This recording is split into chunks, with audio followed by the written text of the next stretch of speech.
మీరు చేసిన ప్రార్థనలకి దేవుడు సాధ్యమైనవి కూడా సాధ్యమయ్యే రీతిగా దేవుడు చేయబోతూ ఉన్నాడు. మీ మైండ్ ఎప్పుడూ కూడా కారణాన్ని వెతుకుద్ది. ఎలా జరుగుద్ది, ఇది ఎలా సంభవిస్తుంది, ఎలిజబెత్ జకరియాకి సంతానం కలుగుద్దని ప్రభు వర్తమానం పంపిస్తే ఇది ఎలా సంభవిస్తుంది అని అనుకోగానే దేవునికి కోపం వచ్చిందంట.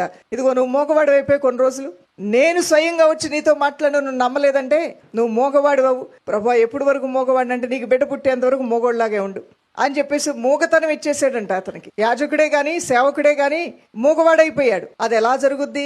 ఆకాశపు వాకిళ్ళు కిటికీలు తెరిచిన ఆహారం సరిపోద్దా అన్నాడంట ఇంకొక ఆయన తినకుండానే పోయాడంట. కానీ మిగిలిన వారు, విశ్వసించిన వారు అందరూ కూడా తెల్లవారుగానే శత్రువుల యొక్క ఆహారం అంతా కూడా ఇజ్రాయేల్ తిని సంతోషించారంట. దేవునికి స్తోత్రం కలుగును గాక.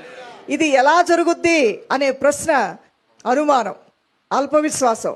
ఇది ఎలా సాధ్యమవుద్ది? సముద్రం మీద ఎలా నడుస్తాం? అవును, సముద్రం మీద ఎలా నడుస్తాం? సహజంగా అది జరిగే పని కాదు. కానీ అది దేవుడు ఏర్పాటు చేస్తే సముద్రమే 2 పాయలుగా చీలిపోయింది. దేవుని కార్యాలు నమ్మటం అనేదే నీ జీవితానికి తొలి ఆశీర్వాదము. హల్లెలూయా.